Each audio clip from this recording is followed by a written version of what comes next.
Oh, tempe, Zat. Menarik ini. Nih komposisinya ya. Oat, tempe, coklat sih pasti karena dia brownies ya. Terus palm sugar, gulanya pun juga pakai gula aren gitu. Yeah. Tapi yang jelas dia nggak pakai terigu nih. Produk itu dijual murah, belum tentu laris manis. Dan sebaliknya produk yang dijual mahal belum tentu juga tidak laku. Yang terpenting adalah si calon konsumen itu paham dari value yang ada di produk ini.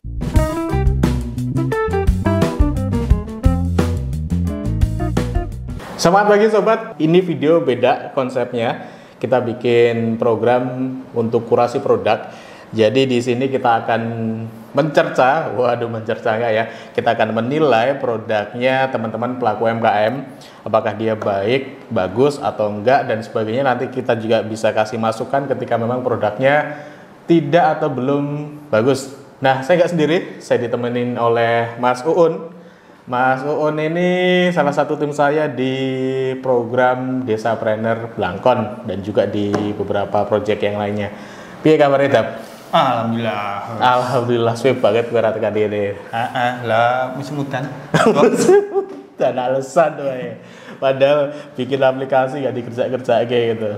Oke, di video pertama kita kedatangan produk ini dari Face Kitchen. Ini produknya dikirim dua produk, bentuknya satu ini brownies, yang kedua ini susu kurma.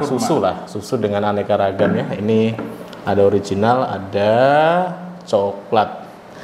Nah, kita nilai dari kemasannya dulu, dari tampak luarnya. Menurutmu gimana? Kemasan sudah masa kini. Sudah masa sesuai kini. Dengan sekarang ini zamannya. Dan warna juga menarik ya, pemilihan warnanya sudah pas untuk produk-produk makanan. Kuning cerah, jadi semangat untuk melihat produknya. Ya, yang pertama sama menurutku sama dengan Mas Uun. Yang pertama ini untuk yang brownies ini konsepnya simple. Ini produk atau kemasannya simple sekali dan karakternya justru keluar. Menurutku dari karakter dia keluar dan juga semacam ketoro eksklusif gak sih? Nah, menurutmu? Ya, beda dengan yang lainnya. Betul, karena semakin simple sebuah kemasan sebetulnya akan semakin menunjukkan karakter dari si produknya. Nah, harganya berapa nanti kita cek di informasinya. Saya belum ngecek juga, tadi baru dikirim. Nah, yang susu beda. Sudah bagus, kemasannya juga istilahnya simple dan kekinian juga. Ya cocok lah bawa kemana-mana kemasan seperti ini. Yang punya ini cukup jeli konsep sebuah packing gitu untuk dua produk ini, kecenderungannya dia simple dan justru karakternya keluar kayak gitu. Cuma ada beberapa catatan saya. Yang pertama dari minuman dulu, yang dari susu ini. Ini kalau kita lihat dari labelingnya ya, labelingnya ini tanggal produksi. Nah, ini rongono. Sengaja dikosong mungkin. Mungkin atau belum baru uji coba, saya nggak tahu juga ini tanggal produksinya atau tanggal expirednya nggak ada. Ini juga sama. Ini ada expirednya itu. Mana? Stikernya. Oh ya, ini di stiker ada expirednya. Terus apalagi kekurangannya? Sudah ada bagus. Di sini juga sudah ada anjuran penyimpanannya di kedua produk. Jadi memang disimpan di kulkas, jangan terkena panas matahari langsung. Ini yang belum izin edar. Nah, ini rongono iki. Dua-duanya rongono ini. Kalau produk awetnya lebih dari 7 hari, itu memang untuk yang produk ini, terutama yang produk kuliner ini kayak brownies. Kalau ini brownies kukus atau brownies apa sih? Ntar aku lihat dulu, ini browniesnya brownies kukus atau brownies. Kalau brownies kukus itu kan awetnya nggak lebih dari 7 hari. Panggang. Kalau panggang ini kan kecenderungannya dia lebih awet, bisa lebih dari 7 hari. Nah, kalau produk olahan seperti ini lebih dari 7 hari, dia harusnya punya izin edar PIRT. Nah, yang ini belum, mungkin baru diurus sama yang punya. Terus kalau produk susu, olahan dari susu memang agak tricky ya, karena dia nggak masuk ke PIRT seingat saya. Nanti teman-teman coba searching lagi. Ini nggak masalah ketika dijual sendiri atau dijual lewat reseller atau jaringan pasar sendiri, tetapi bermasalah ketika di di modern market itu biasanya nggak nerima lah. Nah, kalau ini juga kalau dititipkan di modern market juga sama karena izinnya belum muncul, tapi selama dijual di kalangan sendiri sih atau di jaringannya aman-aman wae. Oke, kita coba icipi deh. Kita icipi dari ini pasti manis. Terus ini mungkin standar manisnya agak kurang. Nenek dirimu mangan manis terus diombeni manis lagi. Engko iki nggak dapet ini. Mendingan kita coba susunya sih. Oke, saya coba buka. Ini original, coba yang original. Aku coba kopi.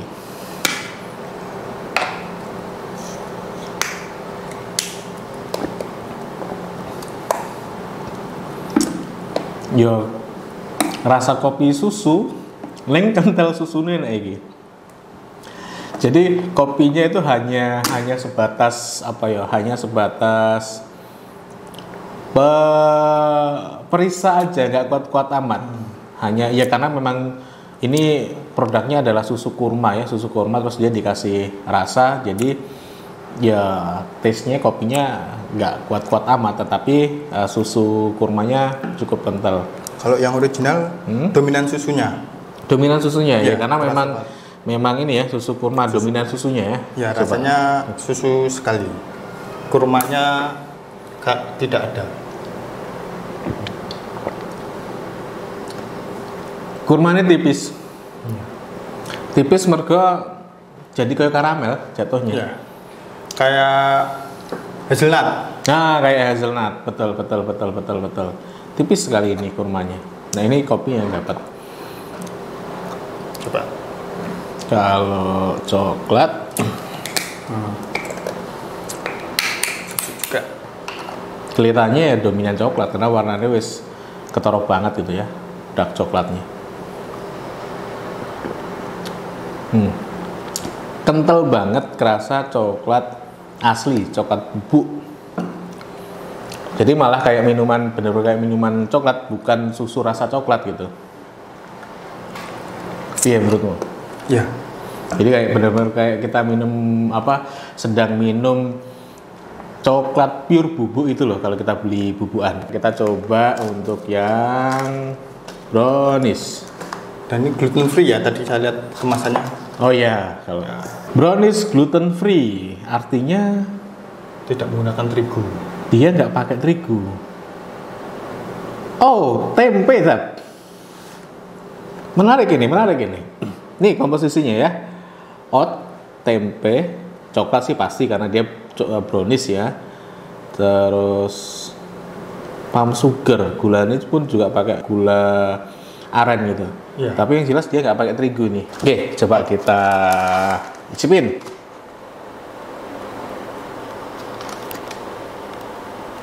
Ambil dah.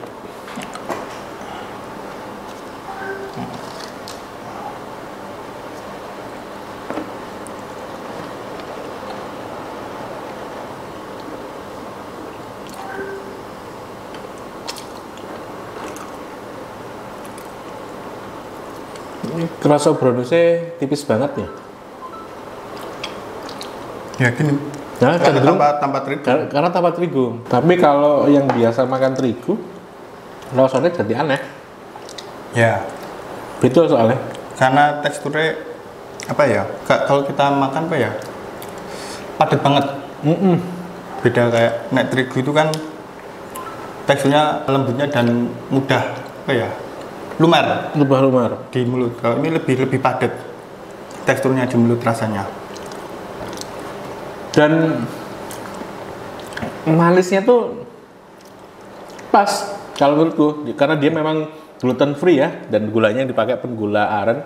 Jadi memang dia nggak dominan banget manisnya. Biasa kalau kita makan brownies kan Manisnya dapat. Kalau ini manisnya nggak seberapa, terus pahit coklatnya masih kerasa. Ya. Jadi ini pas banget nek di makan bareng ngopi. Ya, tanpa gula. Tanpa gula.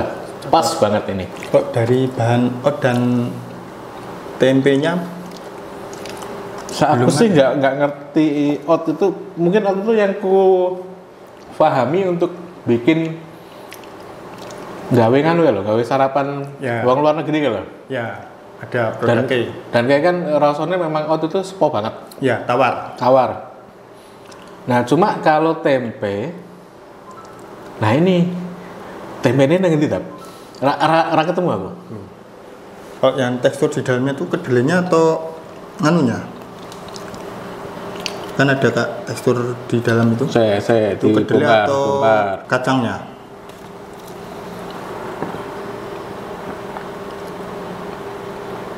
Kelihatannya kacang.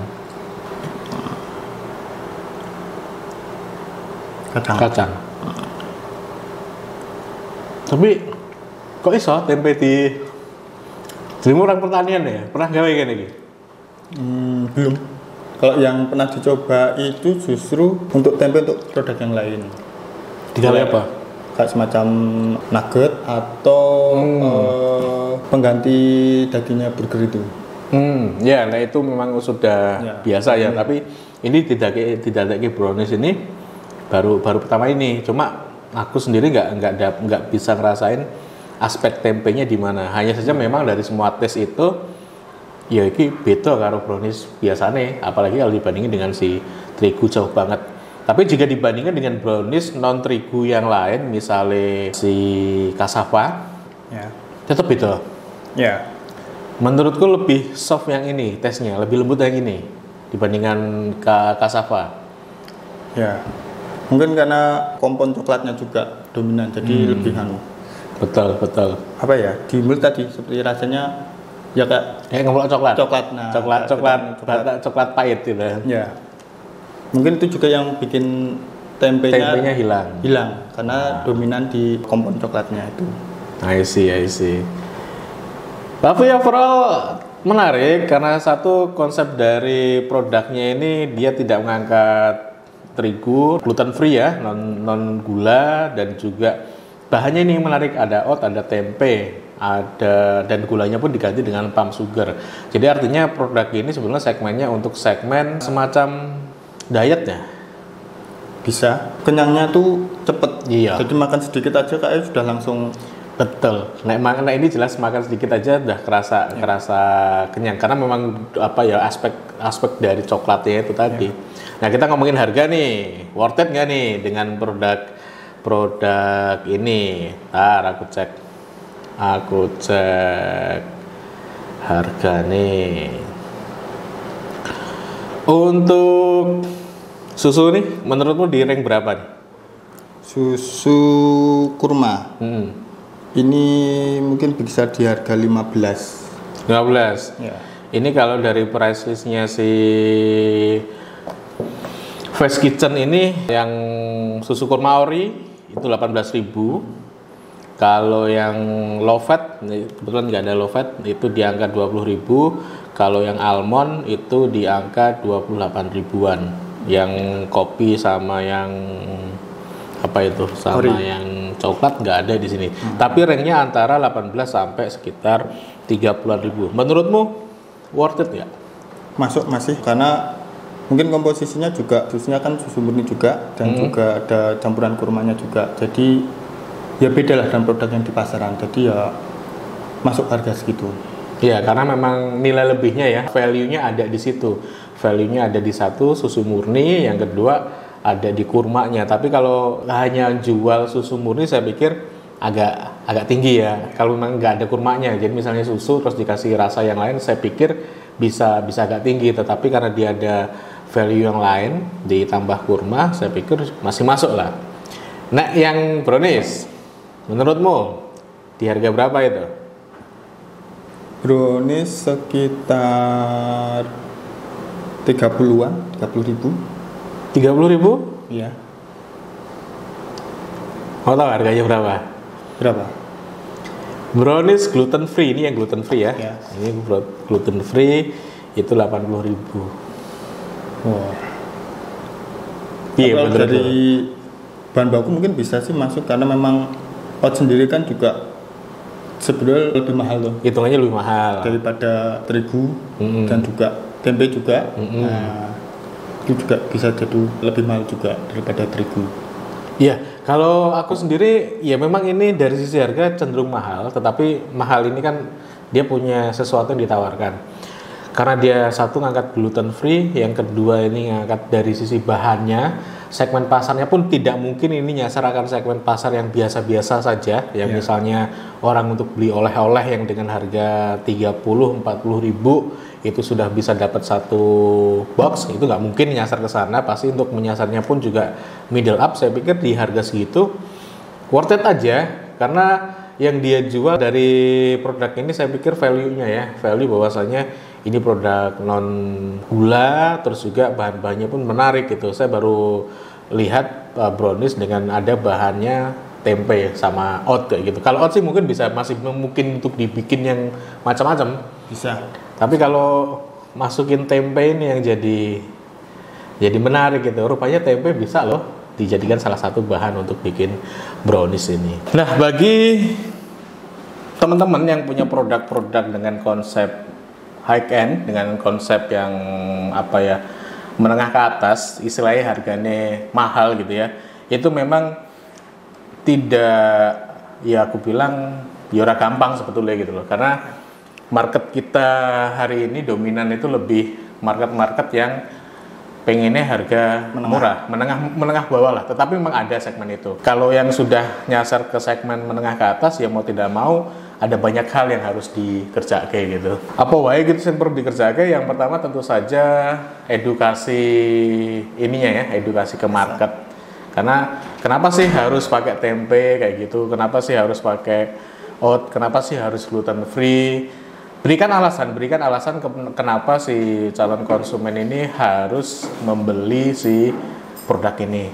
Kalau tidak edukasinya nggak dapat, ya mungkin orang nggak mau beli. Ya, dan juga untuk susu kurma juga perlu disampaikan kenapa kok susu dengan kurma, tidak susu dan yang lainnya. Apa manfaat atau kelebihannya susu dengan kurma, itu juga harus disampaikan. Jadi calon konsumen itu tahu, oh susu dengan kurma manfaatnya ini dan harganya situ ya. Ketika mereka tahu, mereka paham, tidak akan bermasalah dengan harga. Yes, betul sekali.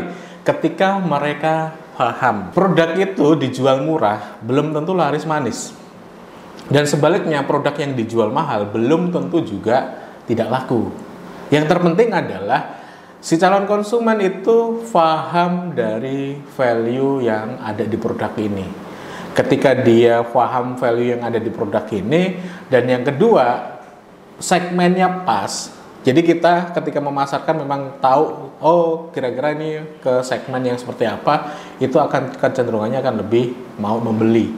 Banyak kok produk-produk yang mahal itu justru laris manis, tetapi juga banyak kasusnya produk yang tidak mahal itu juga tidak laku juga gitu. Jadi kalau soal harga sebetulnya positioningnya nggak masalah ngambil berapa, yang terpenting adalah edukasinya ke calon konsumennya. Overall produk ini menurutku ya kalau dinilai rank dari 1 sampai 10, gue ngenai nomor berapa?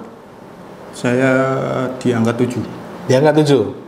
Kenapa? Karena tadi misalnya susu kurmanya, ekspektasinya kita kan susu dan kurma pasti kurmanya lebih terasa, kental, lebih terasa. Gitu. Ternyata malah dominan susunya, gitu. Atau dominan varian rasa yang lain. Kalau untuk yang brownies gluten free sebenarnya konsepnya bagus, mengangkat gluten free ya. Hanya mungkin bisa ditambahkan keterangan kenapa harus gluten free atau I see. Nah, terus juga storytellingnya. Nah, terus juga kalau itu gluten free dan memang sasarannya sehat dengan harga yang tadi ya, lebih baik dicoba lagi tanpa gula sekalian. Oh, malah tanpa gula sekalian, yang sugarnya dibuang ya. Coklat itu apalagi kalau yang milk ya, coklat milk itu kan memang sudah ada rasa manisnya juga dari coklatnya. Jadi rasanya mengandalkan coklatnya. Tidak lagi menambahkan gula. Kalau memang sasarannya untuk gluten free atau untuk yang produk sehat lah seperti itu. Nah, itu juga mungkin perlu diuji coba, dibuat tanpa dengan gula rasanya seperti apa. Dan ya orang-orang yang memang istilahnya peduli dengan kesehatan, nah, biasanya kan tahulah produk-produk yang sehat itu kan memang biasanya rasanya cenderung tawar ya, atau kalau ada rasa-rasa manis pun hanya sedikit kayak gitu. Jadi kalau memang sasarannya untuk kesehatan itu tadi lebih berani saja tanpa gula, atau memang benar-benar menggunakan bahan-bahan yang istilahnya untuk kesehatan kayak gitu. Jadi kalau masuk tadi palm sugarnya bahkan bisa dibuang dari sini ya. Kenapa dia kasih nilai 7? Kalau saya dari dua produk ini, yang ini aku kasih nilai 7 sama yang susu. Kenapa? Satu, dia memang dari sisi tes dominannya itu masih ke susu nih. Masih susu rasa susu lah. Kecuali yang ini ya, coklat ini memang dia pure coklat. Tetapi harusnya kalau dia susu kurma, nah ini kurmanya yang harus ditebelin lagi. Itu menurutku.